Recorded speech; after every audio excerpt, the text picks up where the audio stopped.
please subscribe and don't forget to press the bell icon to get notified whenever we upload a new video.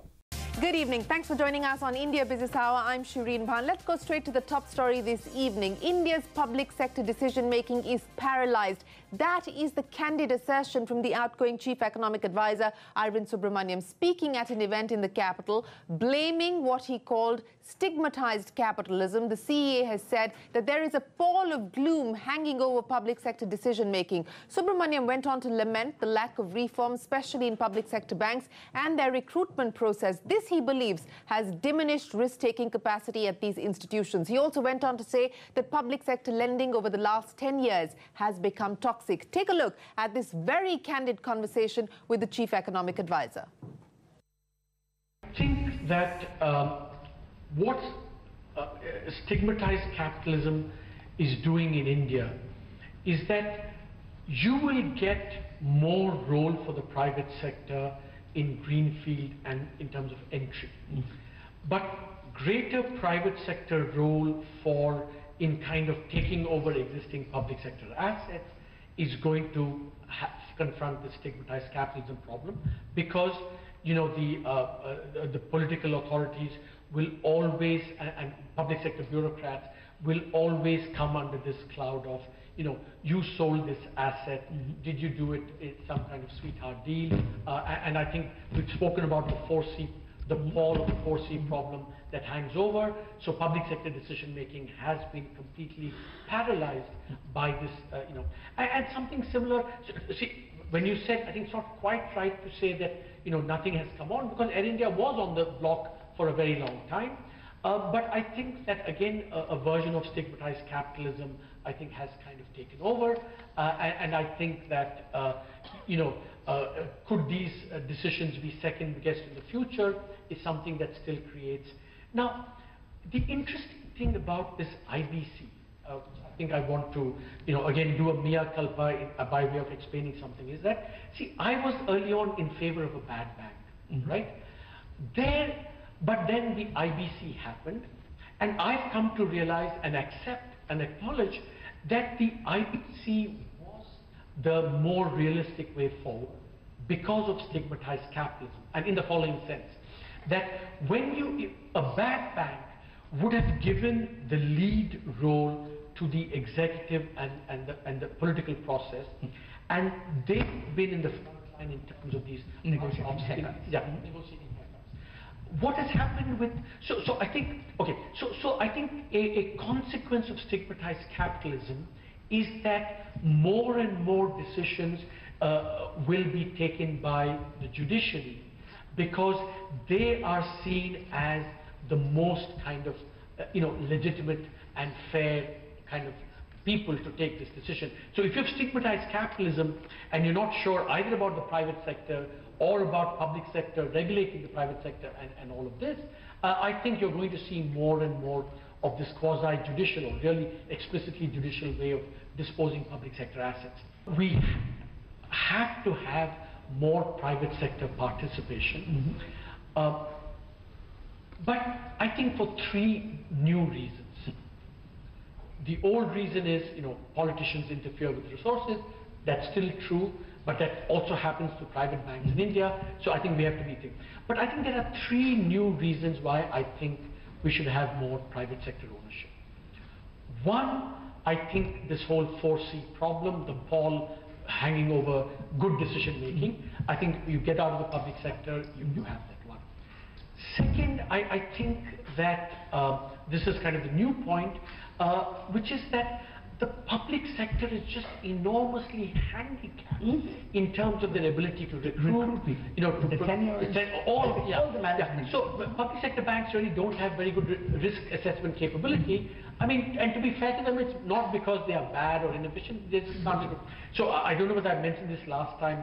If I'm repeating myself, forgive me. That, you know, in my first year here, Raghu invited me. He was, you know, governor. He invited me to come and give the convocation at NIBM. Now, NIBM is an institute, training institute for bankers, run by the RBI. So, you know, after the convocation, Raghu and I were chatting, and Raghu said the irony is we pour resources into this. No public sector bank can come and recruit at NIBM. because public sector banks can only recruit through the bank exam process. So this is kind of a ridiculous situation that we're in, that, you know, we put in public money and we can't do this. And so those restrictions that happen, I think, are the second reason. The third reason, which again is that we have found in the last 10 years with this, that public sector lending to private sector lending is so toxic. Getting out of it is so difficult that we don't want to repeat this going forward. So I think that therefore, and then there's the other reason that, you know, Governor, you know, Urjit Patel says, is that when you have public sector ownership, it complicates, you know, the regulator regulating public sector banks. Well, strong words coming in there, and candid, straight-talking chief economic advisor there on what he sees as an environment of stigmatized capitalism and the consequences of that. We will discuss that in just a moment. But let's also address the other story, because this is also something that the chief economic advisor spoke of. Today's developments. The group of ministers on the sugar cess met today, but it hasn't firmed up its view on the matter, and that is because there is severe opposition from states like West Bengal, Kerala, Punjab, etc. The panel will now meet again on the 20th of July. That is the GST Council, and the GST Council will take a call on whether to proceed with the sugar cess or not. Now, sources tell us that the group of ministers believes that the urgency of imposing a sugar cess has in fact reduced. In fact, the panel may consider a 1% cess on luxury goods instead to create a fund to tackle agricultural distress. Now, remember, this is coming on a day when the outgoing chief economic advisor Arvind Subramanian has called for a simpler GST and direct tax structure. In fact, he says that let's not argue about one rate for the GST, because that is not viable or a realistic expectation, but let's talk about a 3-rate GST structure. He's also talking about direct taxes, where he believes that a lot more needs to be done, both in terms of bringing down the rates and simplification. Let's listen in. Fewer rates, a wider base, fewer exemptions. I think those principles are absolutely, I think fundamental in that. And I think on the GST, therefore, it's kind of a work in progress on that. I think we need to simplify that a little bit more. On the direct tax side, I think we are, you know, Arvind Modi is heading a committee where, again, I hope some of these principles will be adopted, where we have much simpler tax structures, and that's one. The second principle, I would, and this kind of relates, and maybe we can come back to that, I do think that, for example, when you have fiscal targets, I think this having targets and having to meet them, I think it's something that does give rise to perverse incentives, and I think that's something that I think we need to watch out for. You see, but the third principle I would say is essentially, which I laid out, is really try and use more, you know, incentives rather than punitive actions to this. The problem, of course, is that when you have stigmatized capitalism, right? When you have stigmatized capitalism, you know, you in a sense almost have to go overboard in order to establish the legitimacy of the state, to say, look, we are, you know, even holier or better than that in going after the bad guys, right? I think that's just the legacy of stigmatized capitalism. And I don't know whether, you know, in doing that, how you can actually minimize the collateral benefit in that. I think minimize damage is going to be very difficult. Is the state going overboard? Well, it wasn't just GST and public sector reform. Subramanian also went on to talk about the lack of labour reforms, and he said that that may in fact not be the reason why large foreign investors are hesitant to put their money in India. He said that investors are wary because even states that are perceived as investment friendly wash their hands off at the first sign of trouble. Well, to discuss the comments made by the outgoing chief economic advisor, I have with me former Economic Affairs Secretary R. Gopalan, the former Coal Secretary Anil Swarup. Gentlemen, appreciate you joining us here on the show. Mr. Swarup, if I could come to you, sir. You know, we had a conversation where I was discussing with you the problems of this trust deficit that exists between the public sector and the private sector. Here we have the chief economic advisor talking about a paralyzed bureaucracy. Decision-making, he's saying, has been paralyzed in the public sector because of what is being seen as stigmatized capitalism. He's spoken of several consequences on account of that bureaucrats don't want to sign off upon disinvestment, for instance, fearing that they may be called upon as sweetheart deals later on. Decision-making shouldn't be second-guessed, and hence there is no decision-making at all. Do you believe that this is now a serious concern and challenge that faces the economy today? I have great regards for Arvind Subramanian. He's a great expert. He analyzes things very well. He's very articulate. But that doesn't really help. Ultimate bottom line is to make things happen on the ground. I wish he had spent some time when he was here to examine why things happened in coal. If he had done that, probably he could have come to a conclusion how things can happen. Unfortunately, when we give up our jobs, we start analyzing and find faults with what is going around. This is a given. This data is given. The problems are given. The issue is, how do you make things happen given the set of circumstances? And there are examples where things have actually happened. I wish he had spent some time in understanding what exactly was done in coal sector for the coal production to reach, heights which it had never. We were handling Coal India, and Coal India was doing extremely well. Not only Coal India, there were other companies that were doing well. So instead of criticizing the data as it exists today, he and I cannot change. The key to administration is to make things happen on the ground, given the limitations. There's no point in analyzing limitations and wishing that something should change, this should change, that should change. This has been going on for donkey's years. Everyone keeps telling others as to what needs to change. If he was an advisor, why didn't he put his foot down on certain of the issues? He could have pushed harder than what he did. The language that he is speaking now should have been spoken then to see what really required to be changed. We did it in coal. We got things changed, and that is how things improved. He should have done where he was. Merely giving advice at this point in time and telling this should happen, that should happen, I'm really disappointed. Because the language that he is speaking now, he should have spoken when he was economic advisor. He could have actually taken a chance to study which are the sectors that have won. Let me give a totally different example. The other agencies which are attached to government do get into trouble on occasions. It's the job of the government officer to protect them. Take the example of CBSE. There was no fault of theirs, but they were taking to clearance unnecessarily. We took it up on their behalf and protected them. So it's not that the protection is not being provided. It is a question of replication of such models which have succeeded, like the Coal India, to other segments, and find out how did they happen.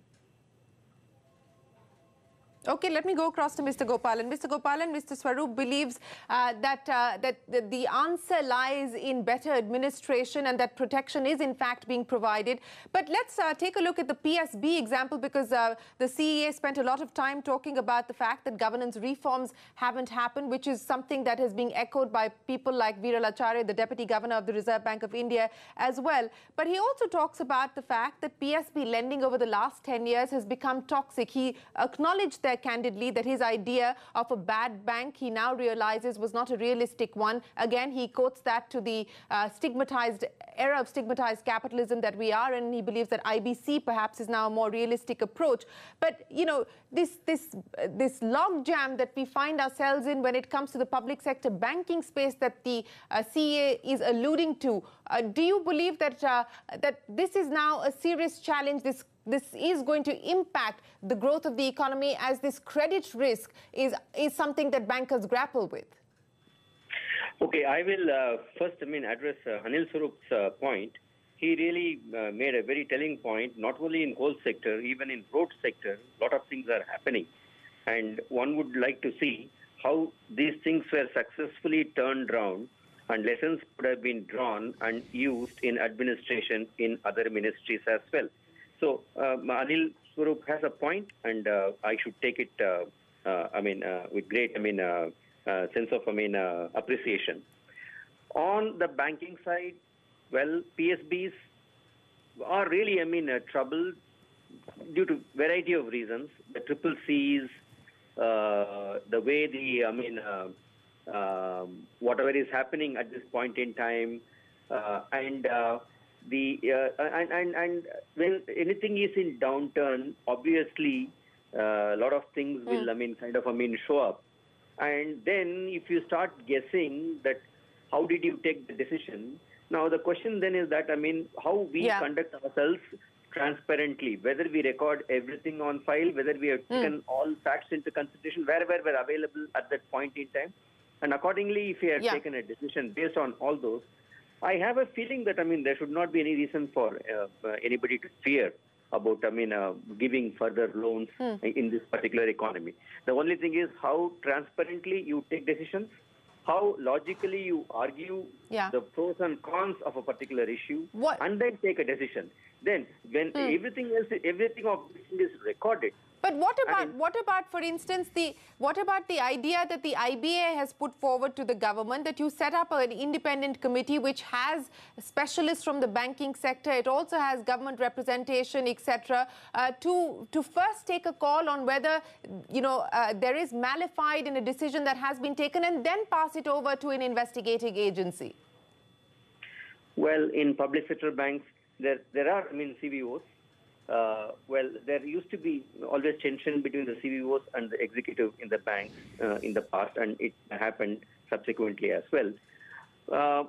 If they say that, you need to have a look at a committee of that nature, then you are now acknowledging that there is no, you don't tend to believe that the existing systems are doing their function for the CVC system or any other their CBO system. They may feel that it's not doing its functions properly. Well, they may have a point. Okay. They may have a point.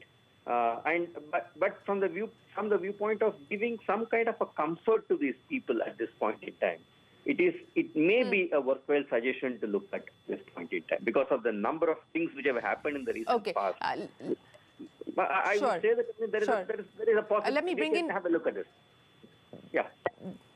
There is a merit in having a look at that suggestion made by the IBA. In fact, joining us now is Mr. V.G. Kannan of the Indian Banks Association. Mr. Kannan, what do you make of the Chief Economic Advisor's comments there saying that decision-making has virtually come to a standstill, that there is a pall of gloom over PSU decision-making on account of the 4 Cs, which has often been cited as an issue as well? Do you believe that this is, in fact, as serious a problem today? I don't understand how they say decision-making is come to a standstill. Even now, I think loans are being granted by banks across the country, be it in the retail, be it in the housing loan, be it in the education loans. As regards the corporate, I think you also will understand that there's not been any major number of cases of new projects coming up. So I don't think so there's any paralysis in the form of any decision-making. Yes, people have been a bit... I would say, anguished by the developments. Yes, they will also be a bit more cautious and ensure that all processes, etc., have been followed as in the past. And we have, of course, certain handicaps regarding recruitment, which I think Mr. Arvind Subramanian rightly mentioned also.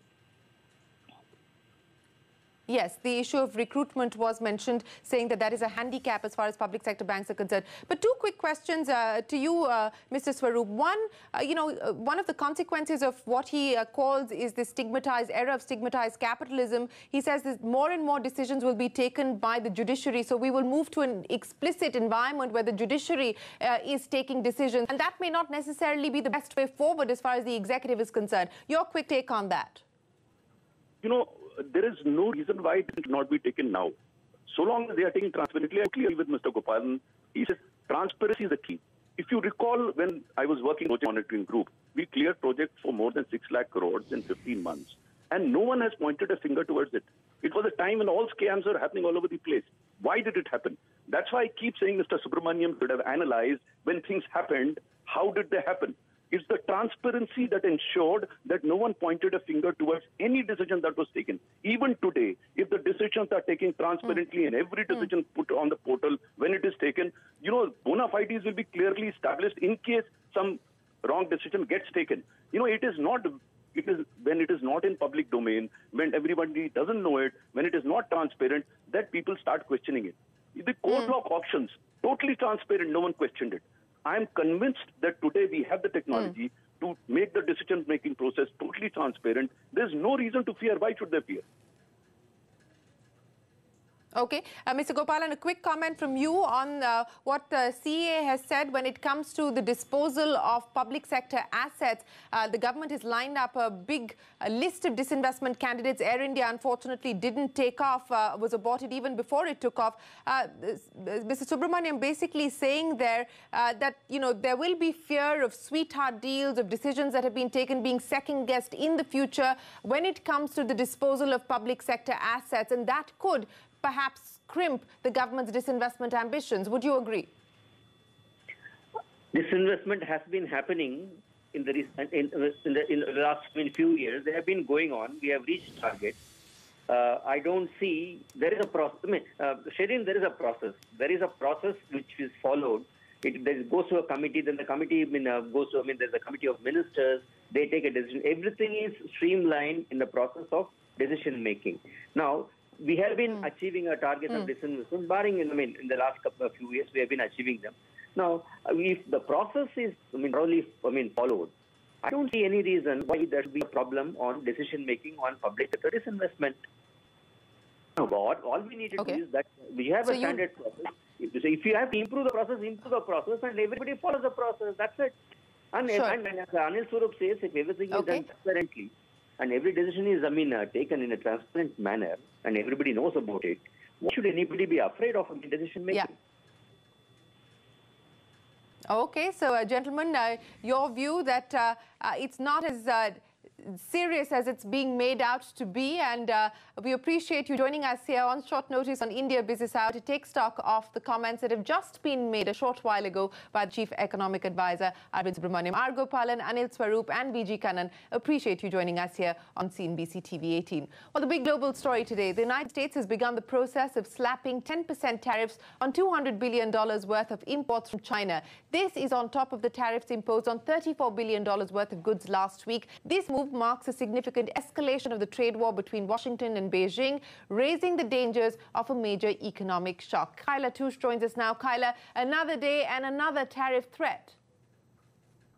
The U.S. upped the ante on tariffs after saying that China simply wasn't responding to the previous tariff levels.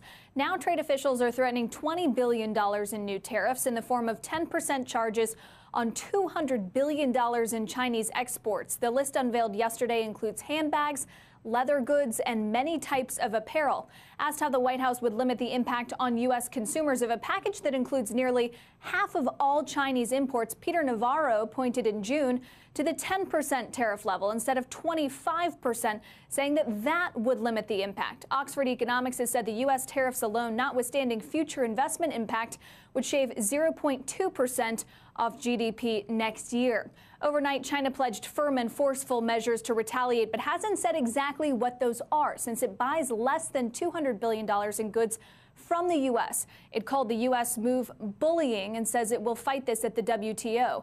As for the timing of the U.S. move unveiled last night, a senior administration official denies that the rollout of the list right before the president met with NATO allies with whom he's trying to negotiate various trade issues. He denied that there was a connection there and said that actually the U.S. and its NATO allies are trying to work together to fight trade issues with China. So we'll see whether, in fact, that comes up in the conversation or whether this is, in fact, seen as a warning sign to Europe. Kyla, appreciate you joining us. So another threat there from the U.S. sending the message to China about tariffs. After a cheerful mood, though, at the start of the week, global markets are down sharply. On Wall Street, the Dow has seen triple-digit losses, currently down 0.6%. The S&P 500 and the Nasdaq also trading about 0.5% lower, so the market's reacting to the news on tariffs. European markets also closed lower on the back of that. But more on the tariff tussle, the U.S.-India Business Council's President Nisha Biswal says the council understands that the Trump administration is trying to create a level playing field for American steel and aluminum producers by imposing tariffs. However, the U.S. IBC does not agree with the move. When asked about the U.S.-India trade deficit, she said it's much smaller compared to the deficits with other countries, and that the president in the U.S. is focusing on this issue, but one that should not prove to be a major irritant for the U.S. and India relation. Can India expect any concessions from President Donald Trump and and the United States as far as these steel and aluminium tariffs are concerned? Well, let me first state that the U.S.-India Business Council and the U.S. Chamber of Commerce have come out very strongly against the imposition of these tariffs. We do understand the position of the administration on trying to ensure that American producers of steel and aluminum have a level playing field globally, and we do understand concerns that some countries may be exerting unfair practices. On the other hand, these kinds of tariffs will create retaliation and will create rising prices that will impact all companies and all consumers. And so we have advocated that there ought to be negotiation and there ought to be collaborative efforts to try to address these problems rather than the imposition of unilateral tariffs. We're looking at a $21 billion trade deficit that Donald Trump has been talking about. India in recent meetings has been trying to say that don't look at this number in isolation. There are companies which are providing raw material to the US. There are students who are going to the United States. And some of US's own policies are hampering exports. So how do you see this? And do you think there is some sort of acknowledgement at the level of the US government now? Well, I think that there are a number of issues on both sides that both governments are seeking to resolve. And certainly the President has focused on the trade imbalance in a number of relationships around the world. I would say that the trade imbalance between the United States and India is rather smaller than some of the larger ones that he's focused on. And that the trajectory has actually been in the right direction as India imports more of its energy from the United States, as India has really boosted acquisition in defense and in civil aviation, that those imports have actually helped to slightly diminish that trade imbalance. But really the most important statistic to look at to judge the health of our trading partnership is not the trade imbalance. Because on the other hand, you're also seeing a lot of investment of Indian companies into the United States, and we want to continue to attract that investment. And we want to see the overall two-way trade and investment continue to grow. We're at approximately $115 billion right now. And we would like to find the win-win equations that actually allow us to double and quintuple that. Right. And that's where I think there needs to be sustained dialogue on the basket of issues on both sides that will clear a path for greater trade and investment flows between our two countries. Looking at this trade war with China, an additional set of tariffs have been announced today. How do you think this is going to impact India, and how is it likely to escalate in the days to come? Well, clearly the U.S. Chamber has taken a very strong position about the dangers of a trade war, and that in a trade war there are no winners, and consumers and workers in both countries and in many other countries that are impacted by this will be adversely impacted. Some of the analysis that has been done says that the number of job losses in the United States emanating from the retaliatory tariffs could be in the hundreds of thousands. So there's a real danger that a trade war could escalate into a much greater impact on the economy and could end up pushing the United States certainly closer towards a recession. So we have advocated very strongly against an escalation, and really what we ought to be doing is having some very serious conversations about some of these issues. So do you feel that this will eventually stop President Trump, because we're looking at this global trade war and you have the US Chambers of Commerce sounding a warning over here. Do you think this will eventually force the US administration to do a rethink? Oh, one would certainly hope so. Do you think this trade war with China, this insistence on correcting the trade deficit with India, these tariffs on steel and aluminium, do you think it's going to impact the overall health of the Indo-US relationship? Look, I fundamentally believe that the U.S.-India relationship is one of the strongest relationships for both countries, and that the path forward is going to continue to deepen and strengthen that partnership.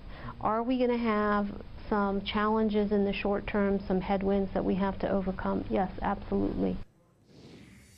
Nisha Biswal there of the USIBC in conversation with Parikshit Luthra on the trade ties between the two nations. Staying with international news, US President Donald Trump in Brussels for the NATO summit, where he has accused Germany of being a captive of the Russians. He was alluding to the recent pipeline deal that was struck between the two countries. German Chancellor Angela Merkel rebuffing those comments, asserting that Germany takes its decisions independently. Trump is all set to meet Russian President Vladimir Putin later today. Iman Havez is in Brussels tacking the action from the NATO summit. Iman, it seems like Donald Trump has ruffled feathers even before the NATO summit begins.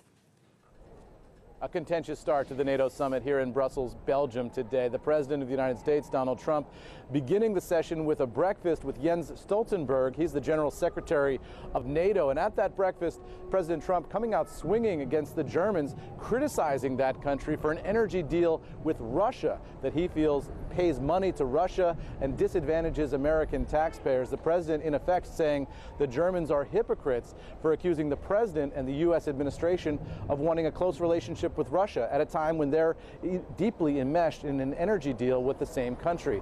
That sets off a tense day today here at the NATO summit and throughout the rest of the week. And of course, that shadow looming over this entire summit is the meeting next week in Helsinki, Finland, between Donald Trump and Vladimir Putin. NATO allies here worried about what could happen today and also at that summit next week. In Brussels, I'm Eamon Javers. Now back over to you.